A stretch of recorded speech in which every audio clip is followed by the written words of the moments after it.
Flip the switch, it goes click.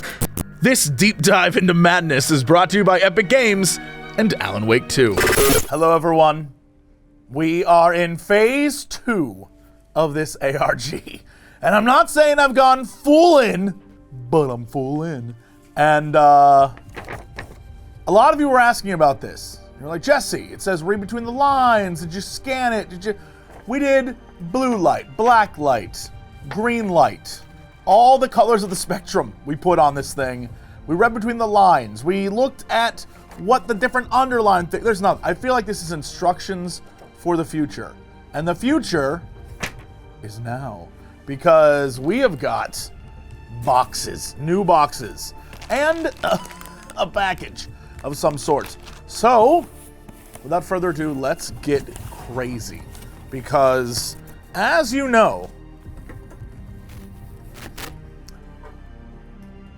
this right here was not expected. All right, I was going to say something. A whole other thing was going to come out of my mouth, and then now I have a lockbox with a passcode and a tag on it that says evidence in the dumpster next to victim Percy Wolf.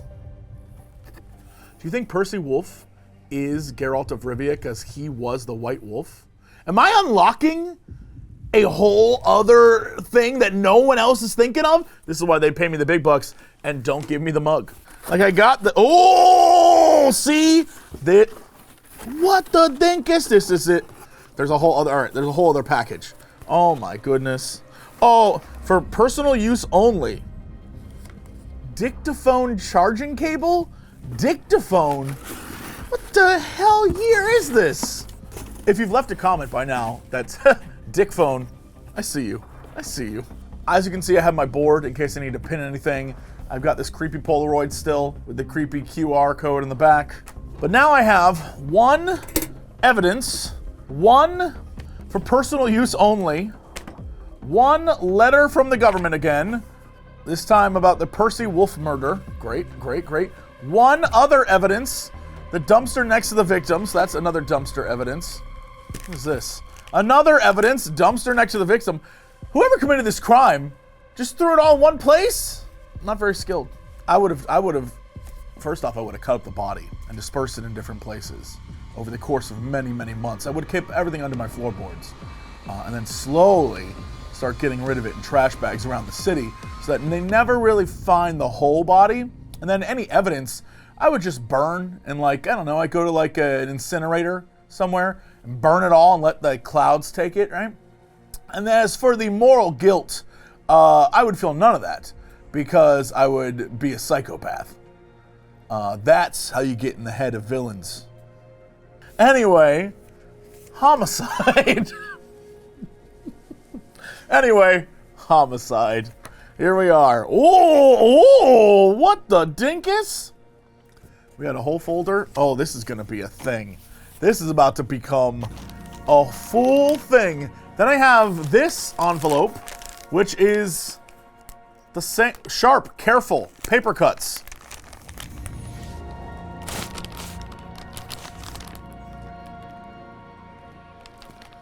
Writing a letter and follow-up to my earlier correspondence. Oh my God, what? I feel like, is this all the same thing? There's so much evidence. Okay, so my assumption is this is first. Because this says, Dear Rookie, a follow-up to my, all right, so this has to be first. We have so much stuff. All right, this says, Dear Rookie, I'm writing this letter to follow up my earlier correspondence. I would like to attract your attention to 2 files amongst the others regarding the unsolved murders of Bright Falls residents, Ted Lane, Wendy Davis. A car key was recovered from the location of Davis's murder. We have been unable to trace the vehicle that the keys belong to, though they are attached to a key ring from the local Oh Dear Diner. Their autopsy reports show they had unusual markings on their bodies. That's all we have to go on.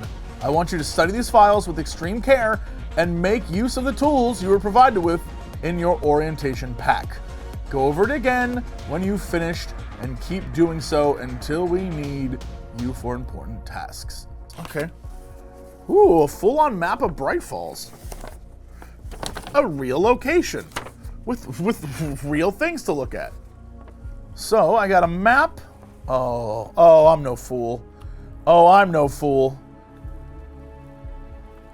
Oh, I thought for sure on Cauldron Lake there would be some type of...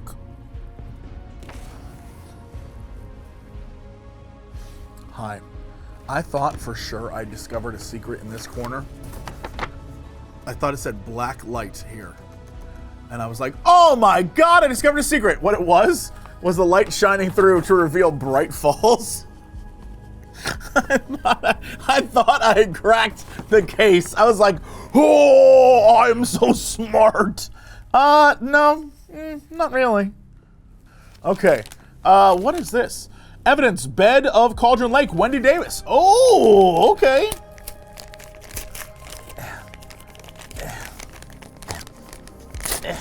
Sure, okay, fine. The car keys, wait, did I do... Am I getting a car from this? Is this leading to me getting a brand new car? Thanks to Alan Wake, it's an Alan Wake branded car. That's right, this is the same type of car that Alan Wake drives in the beginning of Alan Wake 1. I don't know what car that is, but I know that car doesn't make it out too well. So it's, you know, they'll just deliver it. Okay, so this is like just a car key. But maybe there's something else hidden here. Because you never... Oh, shit, there is! Let's go! Let's go! I love it. I don't know what this means. I have 2 arrows. One signals go up, and one signals... What? What does that mean? What the dinkus? Yo, this can't be. So inside as well, there's some stuff. Wait, what the shit? How? Do they want me to rip it apart? What do they want me to do? All right, we'll come back to this. This seems mechanical in nature. Here comes the evidence. Oh, dang, okay. We do have more case files. Bright Falls, homicide, case number 262 BF589150. So maybe this is first. All right, so we've got this guy, this poor dude. He's trying to live his life. I'm gonna move this over here. We try to investigate. So, we've got multiple Polaroids of the crime scene. I love that they're Polaroids. Someone went out into the woods and took creepy ass photos. And I want you to know, out of everything happening right now, I respect this the most. Out of everything that's going on, this is the best. All right, so we have crime scene 1, crime scene number 3, crime scene number 2 photos. These are all photos of the crime scene, and it looks like some dude was straight up just buried in the woods. Then I've got a legitimate photo of a man. Okay. And then there's that guy. Ironically, the exact same photo is in his Bright Falls Sheriff's Department profile. And there's nothing on this, huh? Okay, so this is victim profile, Ted Lane, 43 years old, Bright Falls, Washington, status single, male, Caucasian, 5'11", 139, dark brown, graying a little bit. This dude was a dentist, manner of death, homicide. Loss of blood due to stab wounds, right? Multiple stab wounds, chest area. Buried in woodland on the outskirts of Watery. Lane's body was found in Watery Woods in 2012. Corpse was bloated. Body had bruises on the wrists and stab wounds all over torso. So I assume this image in number 1 is the bruises on wrists and weird lines on his body. Okay, so maybe he was bound? Some sort of ritualistic thing? Okay, so that is that. This is the county medical examiner. Death, violent. Is what type of death? Violent. I don't know if that's real. Is that a real thing they would say? Ted Lane was found to have piercing trauma in his torso, suggesting he was stabbed in a frenzy. Lane's body also has bruising around his wrists indicating a struggle and that he was bound to an object when the attack took place. Told you. I watch a lot of Law and Order. His throat and lungs contain dirt, likely from his woodland grave. Lane's corpse is substantially bloated, as though it was submerged underwater for a lengthy period of time before being bruised. Then we have a newspaper clipping that I think is fun. I don't know how they made this, but I love it. The back is like a business thing. And then there's this, very cute, big fan. Drowned before being buried? The discovery of Ted Lane's body in a shallow grave in Watery's Woodlands raises more questions than answers. Wednesday, Bright Falls Sheriff Department is at a loss to explain the mysterious circumstances surrounding the death of 43-year-old dentist Ted Lane, and have issued a call for anyone with any information to come forward. At a press conference last night, Sheriff Sarah Breaker outlined more information about the condition Mr. Lane's body was found in, revealing details from the autopsy report suggesting that he may have been kidnapped and murdered. According to Sheriff Breaker, Mr. Lane's body was found with multiple stab wounds to the chest and strap marks on the wrist. The corpse also showed signs that it had been submerged underwater for quite some time, leading to significant bloating. Sheriff Breaker refused to elaborate further on the circumstances surrounding Mr. Lane's death and confirmed whether he was drowned or stabbed. Ted Lane had clearly been stabbed to death, Sheriff Breaker responded, but the coroner wasn't sure whether to record death by drowning at one stage. We are certain it was homicide, though. When asked if there was miscommunication between the Bright Falls Sheriff Department and the County Medical Examiner, the press conference was brought to a close. Bright Falls Record has contacted the County Medical Examiner for clarification, but has received no response. Ted Lane's body was discovered in a shallow grave in the outskirts of Watery 3 months ago by local dog walker in Woodland 2 years after Mr. Lane went missing September 2010.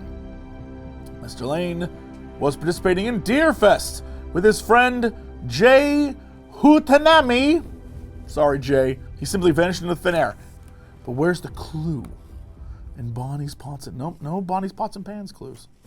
There's a locksmith. Trust just to unlock your troubles. What?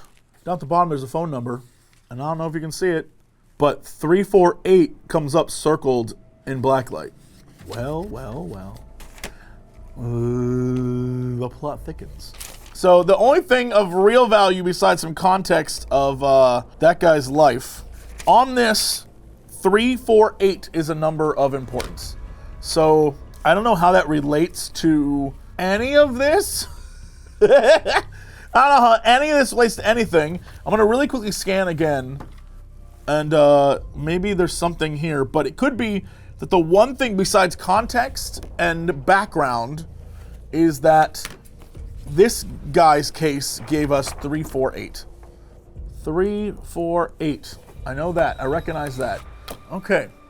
Case number 2. All right. Oh my. Okay, well, this is awful. Well, this is terrible. Well, this continues to be terrible. Okay. This is a bloated ass corpse in a, looks like it's in the lake, on the side of the lake, on the lake bed. That's a bloated body. This is feet in water, but this is the interesting one. Footprints, dog footprints.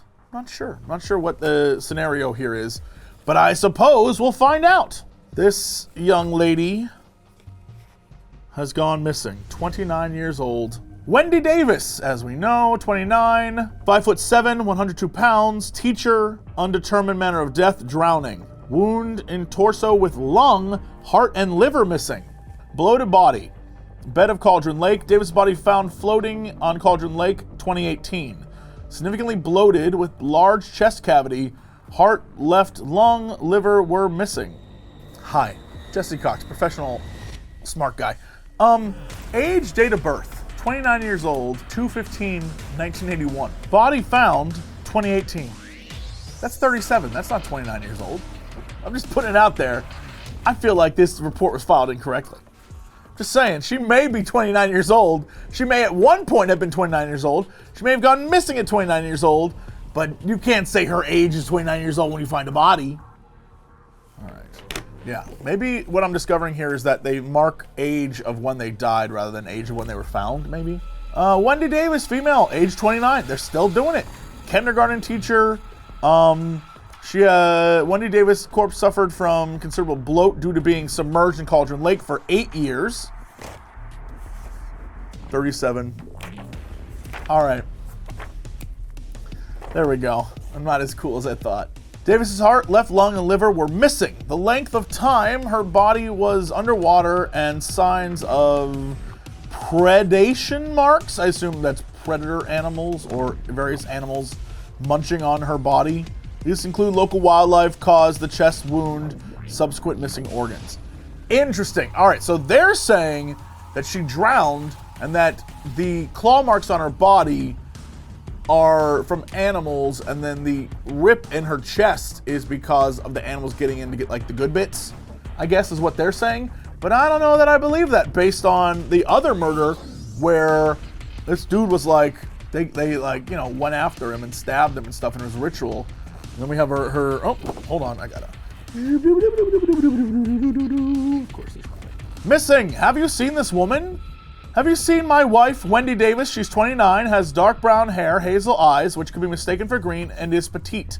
She's a teacher at the local kindergarten and does a lot in the community. She leads the Deer Scouts and loves her garden. She won Best Garden 3 years in a row. You see Wendy, please approach her with caution. She hasn't been herself lately.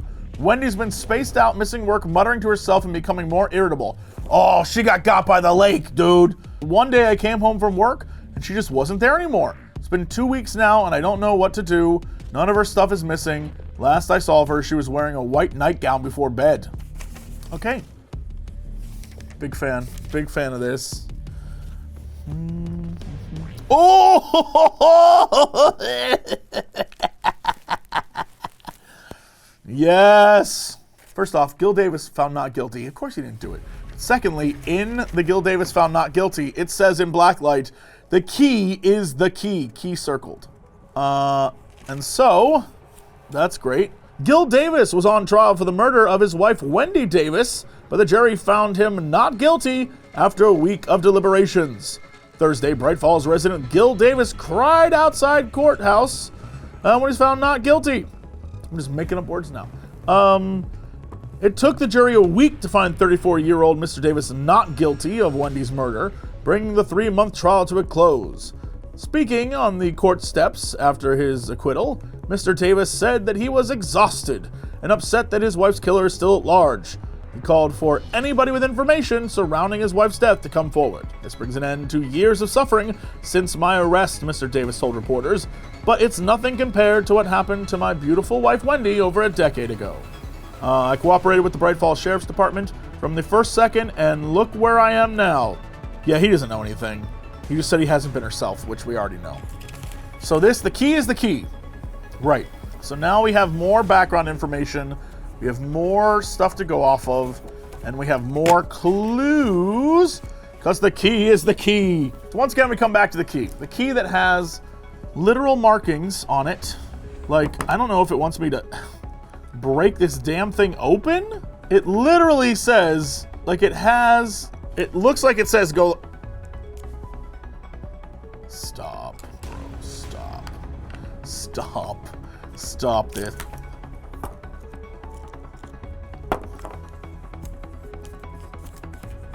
This might be some of the most fun I've had in a while. I am enjoying myself tremendous. What the sh...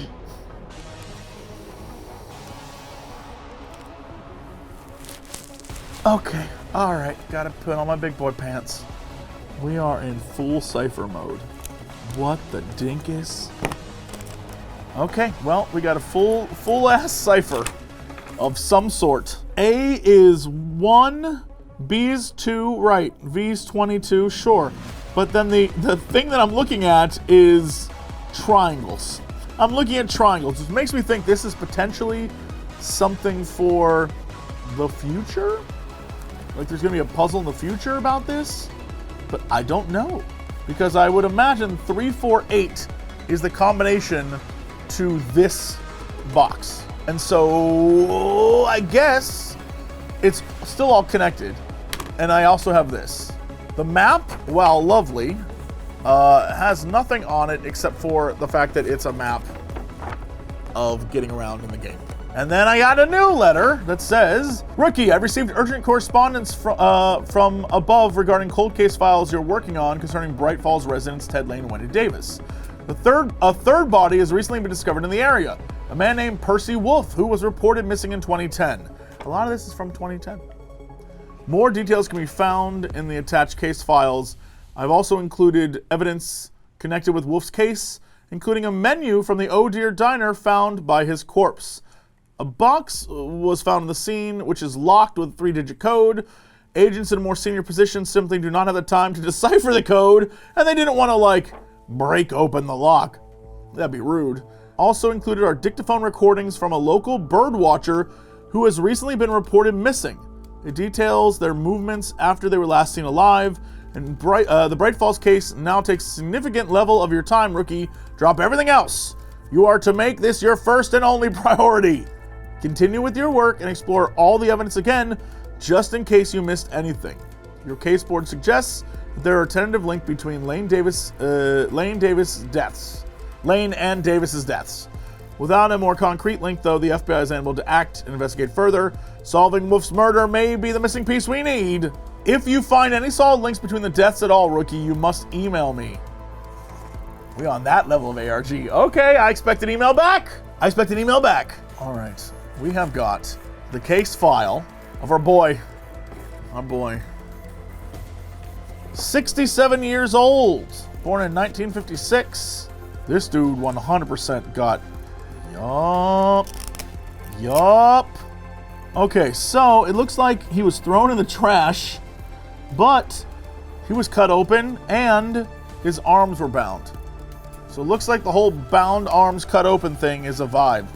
Not my vibe, but like a killer vibe. Homicide, loss of blood from stabbing and organ removal, large chest cavity, heart missing, strap marks on wrist, significant bruising, bloating. All right, so this is, just off the top, the link between the victims is, I can't believe I'm writing this down in a notebook that someday someone will see. Large chest wound, multiple stabbings, bound wrists, 2010? Question mark? Yeah, so he was found at a construction site. Significant bloating. So there's a lot of water going on here. Like, they were both stabbed, but also drowned, question mark? Wolf's torso has a large open wound from the base of the throat ending mid-stomach. Piercing trauma suggests Wolf was stabbed and cut open with the same weapon used to cut out the heart. We found deep strap marks on Wolf's wrists and text-like bruising on his skin. Text-like bruising. Legible marks that resemble words. Wolf's body is bloated, consistent with spending significant time underwater. There's no evidence of the body being submerged. Nothing on this, huh? Also, no newspaper clipping for this guy? Interesting. And then we have his missing person page. Percy Wolf has been missing since 2010. He's 67 years old and just over 6 feet tall with short, tidy gray hair and blue eyes. He's typically clean shaven, has stocky build, owns the Bright Falls Tackle Shop. He's a keen naturist and fisherman and would often explore the surroundings of Cauldron Lake. Right. No one's found him. Nothing about him going crazy. They just didn't see him. Okay. If I look at these gross-ass photos, these just gross photos, this is a rip in a body. That's terrible. This is clearly the body in the dumpster, but I don't see any sort of... I was hoping to see what the markings on him were, right? Like, if they're the markings, are they these markings? You know what I mean? That's what I'm after. Okay. So that's that case file. And we have more evidence. So, personal use dictaphone. This is in the dumpster next to Percy. All right, we'll start with dumpster next to Percy. This is connected to Percy's case. Oh Dear Diner menu. Okay. Whoa! Well, we found our markings, is what we found. Okay, let's see. We have got 349. I'm just gonna pin 349 right here, because that's where you belong. We have got a riddle to solve. Oh no. Okay.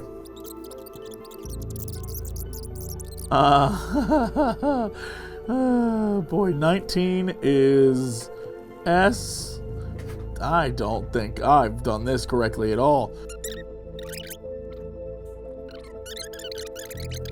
Maybe it's supposed to, maybe, but the problem is, so here's my thought process if you're wondering. Each of these only goes up to 9.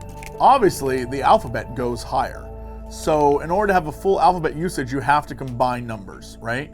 So my thought process was, the reason why these are in groups of 3 is because each one is a number letter combo, right? And so 983, for example, would equal T. Now, by itself, 9 is I, 8 is H, and 3 is C. IHC don't mean nothing. So my thought process was, oh, it's a T.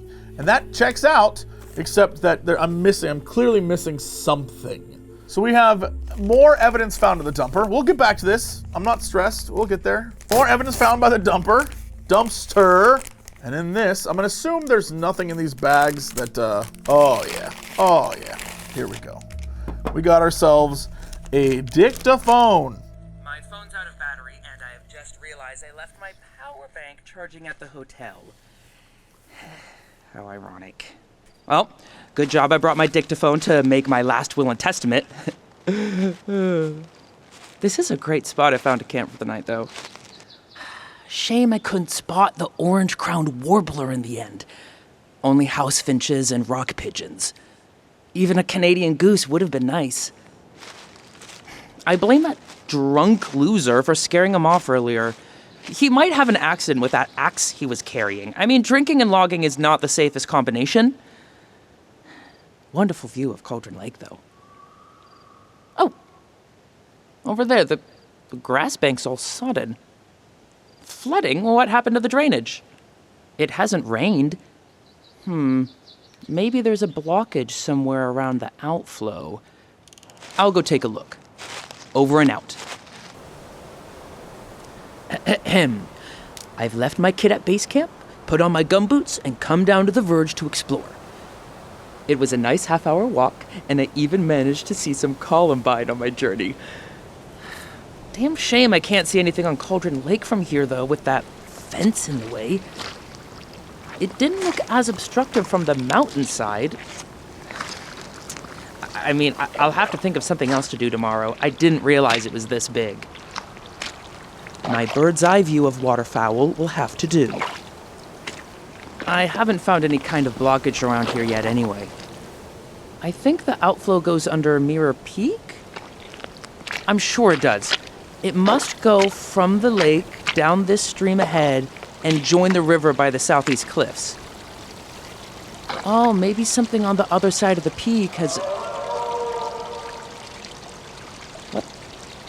What the hell was that noise? Oh no. Oh, I feel stuck.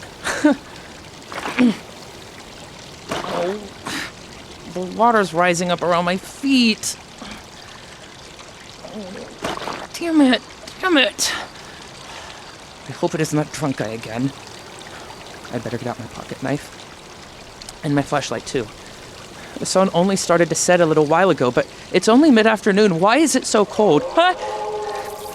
There's that noise again.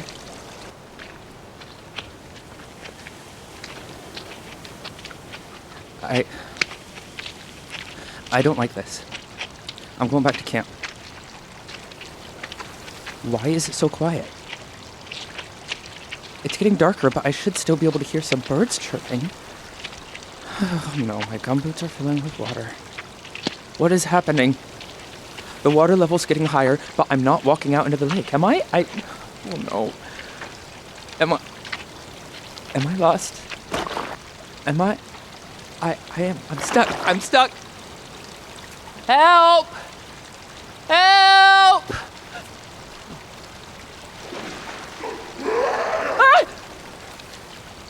that noise again. It's got to be an animal. There's no way it's human. Help! Help! Help!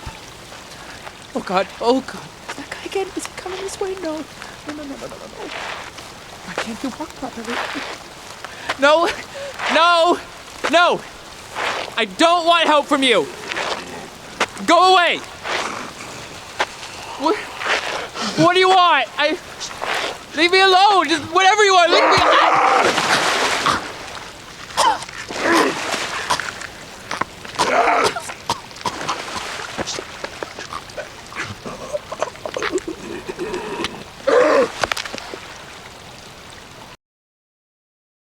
Okay, alright. So that dude died terribly, and unfortunately I'm not sure what else I learned from that, except for the water was rising. The water rose on its own. And there's an axe-wielding man who murdered. And then, we come to it at last. Found in dumpster next to victim. Here's the question. This was also found in dumpster next to victim, right? So why would that be next to him? Why would Percy have that? Okay. And then this one is, as we know, 348. And so, 3, 4... Oh, what the dinkus? And the evidence is a very, like, messy, dirty cord? I would say a belt, but I know that's not accurate. Life jacket? Life preserver? Life jacket something? There's nothing on here that I can see. Bloodstained, that's for sure. Okay. I'm not sure I understand what this is for. Let alone, I mean, we have a very nice box now. Everyone knows the passcode to get inside, but like, you know, very nice. And there's nothing else in here, huh? That I can see. Also, you couldn't really nail the blacklight stuff on a black surface. So, okay. So right now, we're kind of at an impasse when it comes to the code and the numbers. We've gotten letters out of the numbers. There's perhaps some sort of cipher or a like word combination we're missing.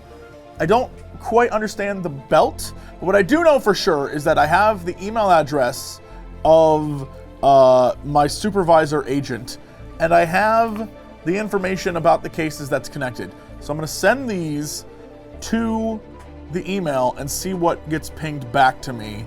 I'm hoping it'll be right away. It might not be, I don't know. And we're gonna just figure it out. So I'm gonna right now write them a list of the things that connect the case. All right, so I'll get on that now. So I don't know what this really is. Again, we were talking here in the office that it could be some sort of thing to latch down cargo. It could be some sort of belt. It could. Here's my thoughts, and it just hit me.